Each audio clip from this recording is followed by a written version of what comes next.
Aoba!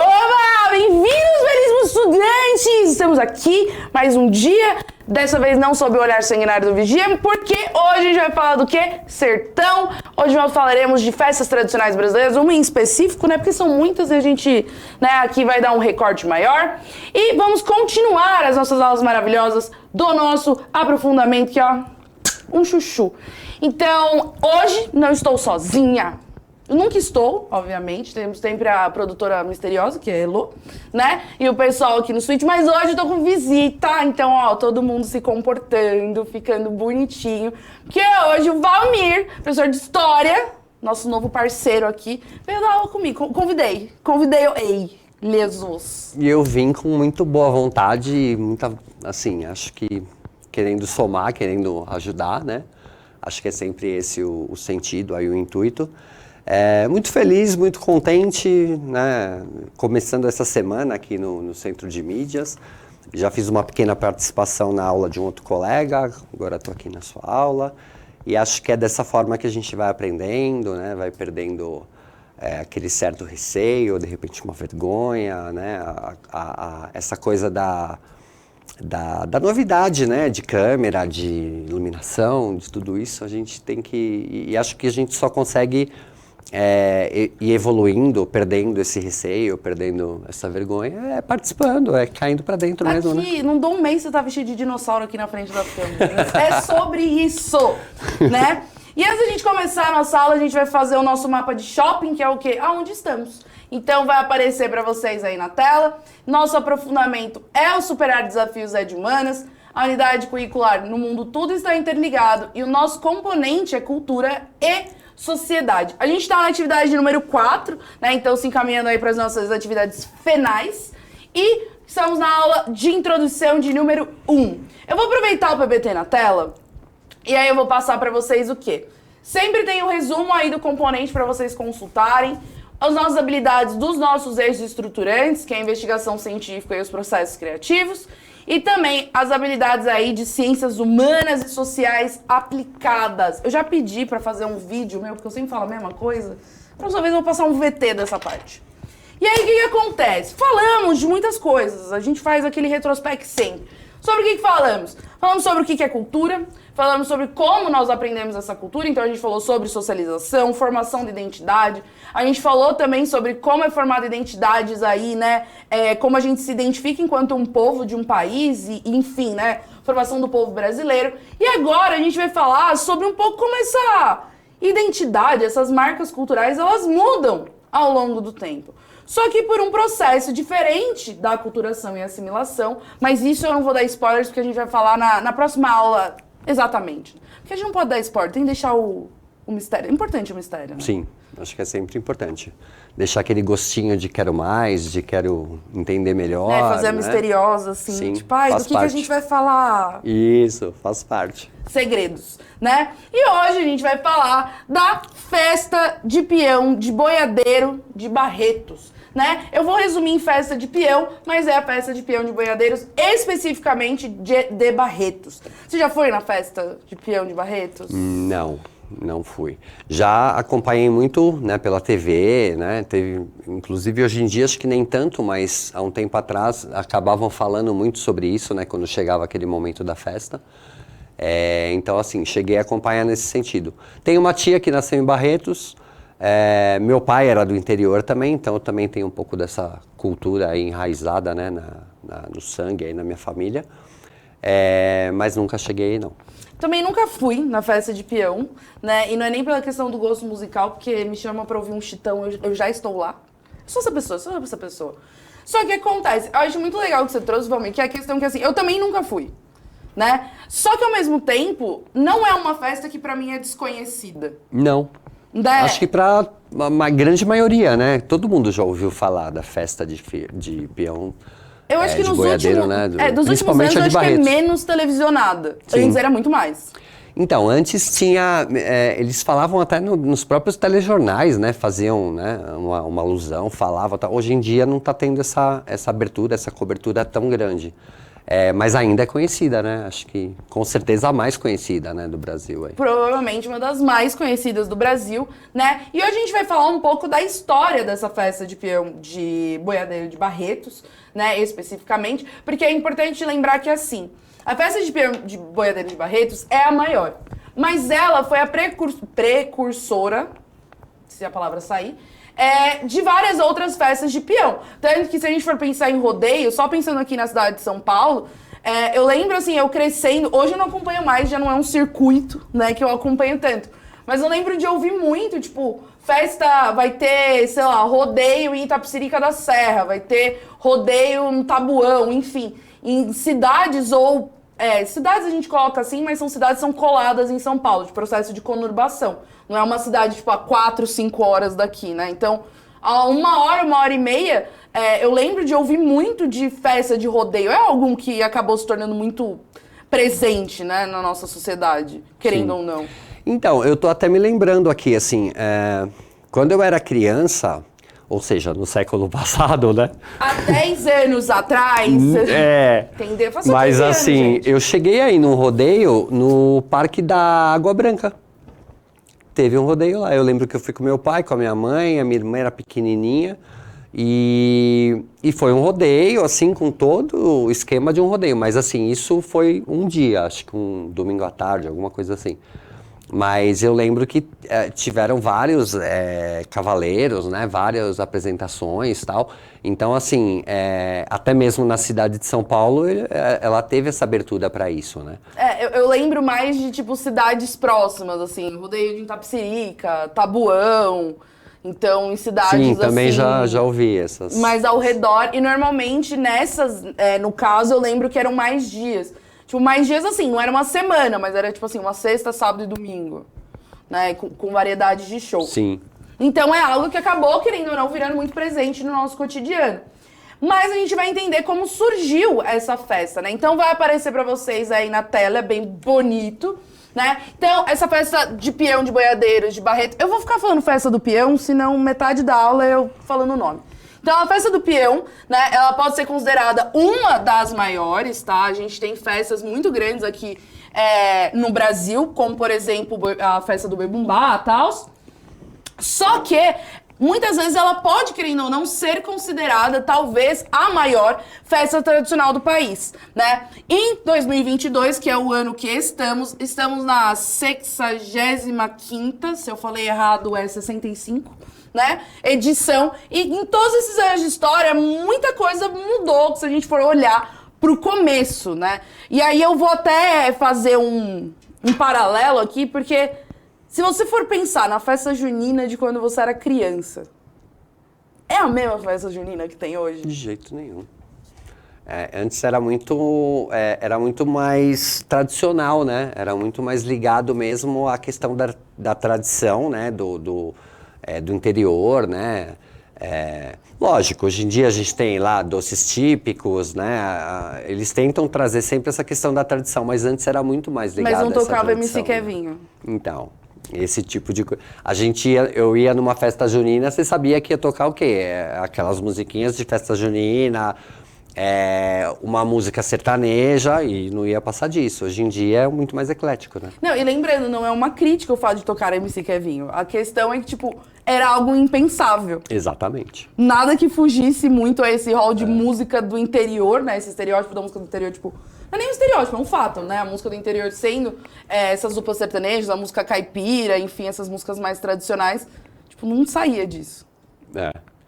Você entrava numa festa junina, a impressão que te dava era que você ouvia a mesma música durante todo o período que você estava lá, né?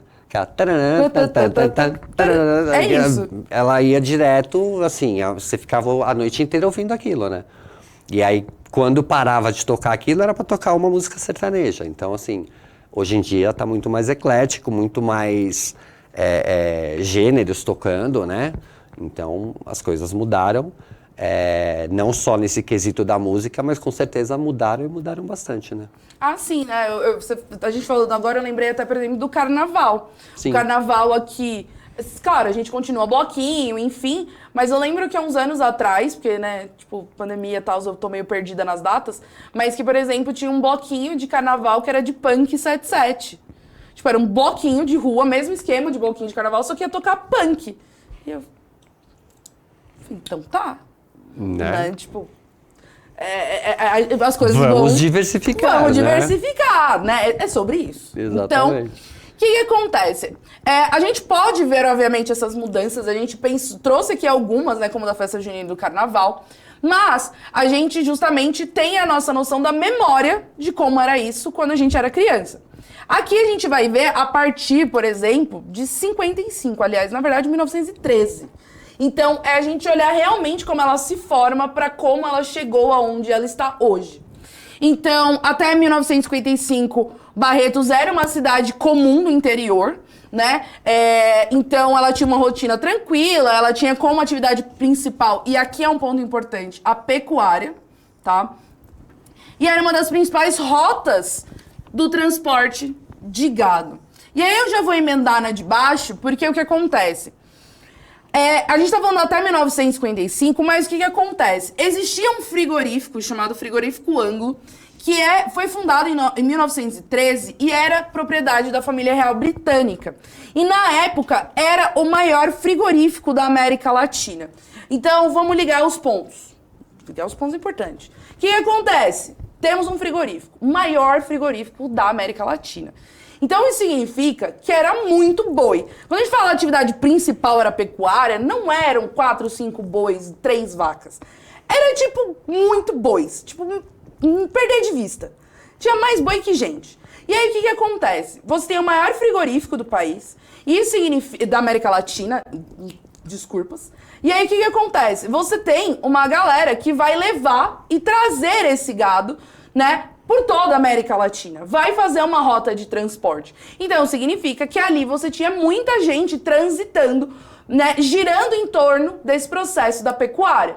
E se a gente está falando que lá era uma rota e um frigorífico, significa que muita gente que ia buscar ou levar, né, esse gado, tinha que ficar lá. Então, além da gente pensar que era um lugar muito focado na pecuária, também era um ponto de encontro, tá? Entre aspas, porque não era um point tipo, ai, gente, vamos encontrar em Barretos final de semana, né?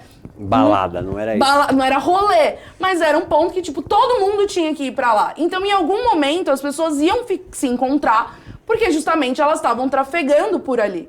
E aí, com isso, né, a gente começa já a ver um movimento de que todas as pessoas vinculadas a essa questão do gado, não só de Barretos e não só, vamos pensar, do estado de São Paulo, começavam a se encontrar de uma maneira contínua, porque normalmente são as mesmas pessoas que fazem esses transportes. Exatamente. Né? Então a gente tem ali um processo de pecuária muito importante. Sim.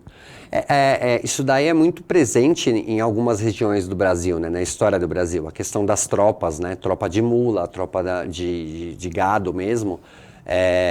Isso aí acabou ficando forte em algumas regiões, como por exemplo o Sul, né? O Nordeste também. O Nordeste, desde muito cedo, ele acabou se intensificando nessa questão da pecuária mesmo. Até o fato da abolição da escravidão ter acontecido um pouco antes do que a data oficial de 1888 em algumas regiões do Nordeste, principalmente começando pelo Ceará, né? Era isso, eles não tinham uma necessidade tão grande de mão de obra como o Sudeste tinha, por exemplo, né? Então eles puderam falar, não, a gente abre mão de ter escravos porque a gente não precisa de tanta mão de obra, então a gente pode pagar, por exemplo, por tropeiro, para quem vai cuidar, né, do gado e tal. Então, isso daí é muito forte em alguns lugares, né? E acabou ficando na cultura também, né? Se a gente for pensar a questão da culinária, a gente tem aí feijão tropeiro, por quê? Por causa das tropas, né? Das tropas de gado e tal. O próprio arroz carreteiro tem a ver também com essa questão. Tudo na minha vida.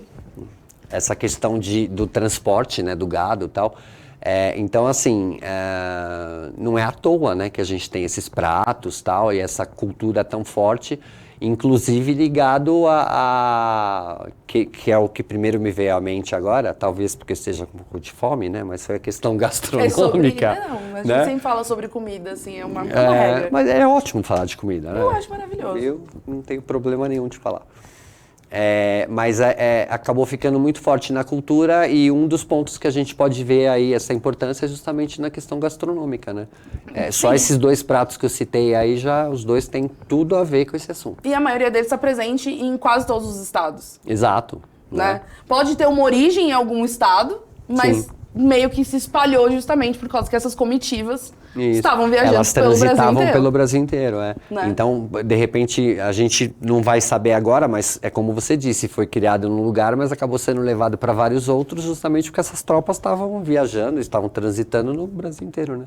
Ou às vezes foi até criada, por exemplo, o arroz carreteiro é justamente você fazer um arroz com tudo que tem disponível meio que na mesma panela. Isso, Então significa que pode até não ter um lugar específico que ele foi criado. Sim. Ele pode ter sido criado nesse trânsito, justamente. Pode ter sido criado por uma pessoa que saiu espalhando, né? Receita, isso aqui é legal, é fácil de fazer, é fácil de guardar, e aí a coisa... Mano, a minha comida é mó ruim, mas o Valmir faz um arroz que tá tops. Aí falou, como você faz esse negócio aí que minha comida tá ó... Pô, mas qual foi a sua ideia? Não, vamos usar, como você falou, vamos usar o que tem aqui, né? Ou o que sobrou de ontem e tal, e vamos... A famosa comida francesa de ontem. É de ontem. E aí, imagina assim, estamos viajando, estamos lá, só que, gente, a gente tá falando de 1900 e... Voltando aqui, que a memória é ótima. 1913 até mais ou menos 55. Então, assim, internet não ia estar tendo. E aí esse negócio da TV também, não ia estar tendo TV também. Então tinha no máximo um rádio. Estourando assim um rádio. E aí, imagina, junta tipo... Vamos chutar um número aleatório, tipo, sei lá, umas 40 pessoas. E aí umas 40 pessoas que não tem nada pra fazer. Porque se você tá esperando o transporte, né? A não ser que você se reúna em algum lugar, né? Vamos dizer, em algum bar, alguma coisa assim... Não tem nada, nenhuma atividade que você possa fazer de tipo, vou ficar dentro do meu caminhão sozinho no meu Instagram, vou ficar assistindo TV na casa de fulano. Então, eles acabavam se reunindo e falavam, então, tô fazendo nada, você tá fazendo nada também, né? A gente vai ficar aqui uns dias sem fazer nada. Vamos inventar alguma coisa pra gente fazer? Né? E aí, começa esse movimento de que as comitivas, né, tá até aqui, vou pedir pra colocar na tela pra vocês, né? A cidade ela vai acabar se tornando um ponto, né, para essas comitivas descansarem e vão criar essas maneiras de se divertir. E uma dessas maneiras era justamente mostrar suas habilidades como gado, né? E também na época, né, vamos pensar assim, antes de 55, tinha muita vinda de dançarinas de cabaré francesas para entreter os peões dos fazendeiros. Então, essa galera mais rica, né, muitas vezes contratava justamente essas dançarinas, né, de cabaré para dançarem para essas pessoas, para entreter. E aí, nesse processo de entreter, é aquela história. Se hoje, com o celular, com todos esses processos, quando a gente se junta, é sempre tipo... Bom, a gente é mó bom em jogar carta, vamos jogar carta junto? Eu aprendi um truque no TikTok de ficar virando a garrafinha. Vamos ficar 3 horas aqui pra ver quem... Eu não vou fazer isso porque eu vou molhar o estúdio inteiro, né? Se a gente já vê esses vídeos que é tipo assim, eu vi um desafio no TikTok, vamos ver quem é melhor de virar a garrafinha 300 vezes. Na sala de aula, os alunos adoram ficar fazendo isso e virando e tal. Aí uma hora acontece algum problema, a garrafa estoura, é água pra tudo quanto é lado. Então, só que assim, virou moda, não, e quando acerta, onda, né? É tipo... Nossa, é uma festa. Vai ao delírio. É uma festa. A galera vai ao delírio. Então, tipo, naquela época não tinha desafio do TikTok. E o que acontece? A gente é peão, a gente tá acostumado a ir lá, laçar boi, a segurar o boi, a fazer cavalgada, enfim, a ficar correndo com o cavalo. Então, quem corre mais rápido de cavalo? Eu e você. Numa pista de obstáculos, quem corre melhor? Né? No caso, não é uma pista de obstáculos no mesmo esquema do hipismo, que você precisa ficar pulando bonitinho e tal. Normalmente são tonéis que são colocados e você precisa passar com o cavalo numa distância razoavelmente curta, né? Mas você precisa fazer essa curva com o cavalo, né? Pra você chegar ao outro lado. Então não é uma pista de obstáculos no mesmo nível que o hipismo, mas né, tem o obstáculo de você ter os tonéis ali. E aí o que acontece? Com isso, começou a crescer. Então a galera tava sempre se encontrando, a gente meio que sempre tava lá. E aí, vamos continuar fazendo. Da última vez foi o Valmir que ganhou, mas eu melhorei. Entendeu? Agora vamos fazer de novo? Porque eu melhorei. Eu tô garantindo que eu ganho de você. Esse ano eu vou mandar melhor que você o ano passado, né? E aí foi virando uma festa anual. E foi começando a se tornar algo rotineiro. Em 47, a prefeitura ela realizou uma quermesse, né, onde aconteceu o primeiro rodeio do país, né, já ali com esse sistema de arquibancadas e cercados. O que é colocado lá, e eu vou, né, até revelar minhas fontes super secretas, é que isso daqui você encontra na íntegra no próprio site da Festa do Peão, né? Eu até tenho o site aqui embaixo, mas no último slide também tem. Vou até riscar aqui, ó. E eles falam, pelo menos, né, no site, que foi embaixo de uma lona de circo velha. Tipo, tinha, assim, um circo meio que passou lá, então era uma lona velha. E aí eles meio que juntaram meio que a estrutura de um circo ali antigo e fizeram um rodeio lá dentro, né? É óbvio que numa escala muito menor, se a gente for pensar, do que é hoje, né? E aí começou, essa quermesse meio que falou assim, cara, então quer dizer que a gente pode fazer um negócio mais organizado, trazer plateia, não fica só entre a gente, né? Agora a competição pode crescer. E aí, em 55, num desses encontros de peão na cidade, surgiu o grupo Os Independentes. E esse é o grupo que até hoje organiza a festa do peão de Boiadeiro de Barretos. E a ideia deles era criar justamente essa festa inspirada nessas habilidades. Então, o ponto focal é o rodeio, são as cavalgadas, são essas competições, né, de... Eu esqueci a palavra, mas de... aspectos tradicionais do interior, eu não tô achando uma palavra, tipo, competição de berrante e tal, não era só... Regionalismos, né? Algo assim. Desses processos mais regionais, né? Então não era só a questão da cavalgada ou do laçar o boi, por exemplo. Mas você tinha o processo também de berrante, de dupla sertaneja. Porque, querendo ou não, se a gente for olhar, a música nossa, né, caipira, ela é muito regada, por exemplo, a violão. Sim. E violão é uma coisa que todo mundo carrega nas costas. O violão e a viola, né? A viola Sim. caipira, que todo mundo fala, né? Que inclusive é um instrumento extremamente ligado a tudo isso, né? Inclusive ao próprio início da música sertaneja mesmo, né? Uhum. Muitos dizem que se não existisse a viola caipira, nada disso tinha começado, né? E é uma realidade. E aí Lógico é um instrumento hoje em que dia, é fácil de levar. Sim. Né? É como você disse, né? Você carrega nas costas, assim, até aquela história, enfia a viola no saco e sai andando, né? Porque em qualquer lugar você enfia ela, sai, leva para qualquer lugar. Então, para quem está numa estrada, né? Seguindo, como a gente falou, para lá e para cá, é o tipo de instrumento que você levaria. Você não vai levar um piano num negócio desse. Não, e rádio também não era assim, super tecnológico, super assim, né? O rádio, ele se fortaleceu no Brasil mesmo a partir da década de 30, né? 1930. Então, por exemplo, quando você estava falando aí do início da festa lá, quer dizer, o rádio nem existia, quanto mais a TV, né? E mesmo assim, não era uma super tecnologia que todo caminhão tinha um rádio Mega Blaster que pega em todos os lugares. Não. Se hoje não pega. O rádio era o quê? Era metade dessa bancada aqui de altura, o negócio. Tinha que ter um móvel pro rádio, né? Não era algo portátil como é hoje. E mesmo assim, hoje, se você vai andar de carro, é todo lugar que pega o rádio? Não. Tem lugar que não pega. Hoje. Imagina aquela época. Então era muito comum eles terem esses instrumentos, né? Como a viola caipira, violão e tal. E aí eles tinham essa ideia, né? De trazer essas habilidades e também arrecadar fundos para as entidades da região. Então também existia um processo de filantropia, né? De tipo, a quermesse normalmente acontece em igrejas e tal. E a ideia é você reverter esses fundos para as obras de caridade da igreja. Por que não fazer uma festa nossa, já que a gente sempre tá aqui fazendo esses encontros, e a gente fazer algo mais organizado e ainda assim continuar doando esse dinheiro, né, fazendo com que isso ajude a cidade. Porque muitas dessas pessoas, como a gente falou, são passageiras. Não eram pessoas que estavam ali, moravam ali, estavam estabelecidas, né? E aí, em 56, foi realizada a primeira festa do Peão de Boiadeiro de Barretos. Ela foi uma festa mais rústica, então ela foi feita sobre essa tenda de circo, né? E deu origem à maior festa rural do país, tá? Isso fez Barretos a capital do rodeio brasileiro e serviu de modelo para diversas festas. Então, o primeiro rodeio, essa primeira noção que a gente vai ter é de Barretos. Hoje a gente vê rodeio, acho que em quase todos os estados, se não todos. Sim. Né? E aí é um processo que começou aqui e inspirou vários lugares a criarem as suas próprias festas, as suas próprias comemorações. Sim. Isso é muito legal. Várias outras cidades acabaram despontando aí, né? Seguindo essa linha aí de Barretos, né?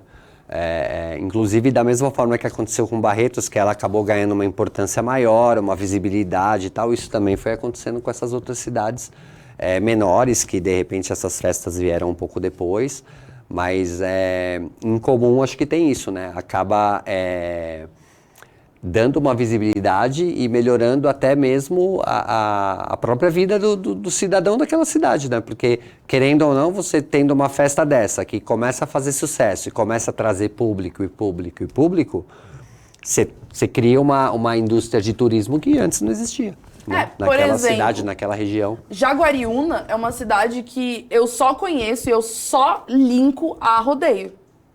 Eu também Porque já ouvi tem a falar do música rodeio de que Jaguariúna. Jaguariúna que é rodeio. Né? Então É isso mesmo. acabou se tornando uma marca muito específica de várias cidades que acabaram se adequando. E isso, na verdade, aconteceu lá nos anos 60, que aí esse modelo foi começando a se espalhar e os peões começavam a competir nesses circuitos. Então, tipo, de Barretos, eu não sei as datas, então eu tô inventando coisas, tá? Tipo, eu sei que é esse processo, eu só não sei a ordem que elas funcionam. Então, essa semana é Barretos, na semana que vem é Jaguariúna. E aí foram criando circuitos. Então, as pessoas, elas iam de festa em festa competindo, né? Então, essas festas, elas não acontecem todas ao mesmo tempo. Tipo o carnaval, que o carnaval no Brasil inteiro, meio que na mesma data, né? Vamos dizer, o grosso. A gente sabe que tem o pré-carnaval, que é 2 meses antes do carnaval. A gente tem o pós-carnaval, que são 2 meses pós, o carnaval ainda tá tendo bloquinho. Mas o grosso ali, que é a semana do carnaval, meio que acontece simultaneamente, né, em todo o país. Aqui não. Começaram a gerar esses circuitos competitivos. E aí, a cada ano, ela cresce. Já nos anos 60, essa festa já tinha participação de vários países da América do Sul e de muitas regiões, de pessoas de muitas regiões brasileiras. Inclusive, teve até uma novela que mostrava até competidores americanos, né? Porque os americanos são muito famosos por essas festas de rodeio, enfim, desses circuitos mais de pecuária e tal. E que eles vinham pra cá e começaram a vir pra cá competir. E daqui pra lá. Eu lembro que teve até na época dessa novela, em que ano foi? Não lembro. Mas que... Você tá falando daquela novela América? Isso. Que foi até... saiu a notícia que tinha saído um peão daqui pra competir nos Estados Unidos. Eu acho que ele tinha ganhado, tinha ficado uma posição legal em festas de rodeio nos Estados Unidos. Então, tipo, foi algo que se expandiu muito. Tem muito peão que ele acabou enriquecendo, né? Só com as festas. Isso que você falou de que são várias festas, o intuito disso... Foi de 2005 a novela? Valeu, Elon. O intuito é justamente você ter uma competitividade, né? Você vai poder competir nessa porque você sabe que a outra é só no mês que vem, a outra é no outro, tá? Então, esses peões vários, né, que acabam se profissionalizando até por esse motivo, acabam podendo justamente participar de um circuito mesmo, né? Sim. Esse mês eu vou nessa, no mês que vem na outra, tal, e pode competir em todas elas. Consequentemente, pode ganhar prêmio em todas elas e não é à toa que alguns enriqueceram com isso. E começaram a viver disso. Exatamente. Né? Mas um dos pontos que a gente quer trazer é que vocês estão vendo a origem da festa e da onde ela surge.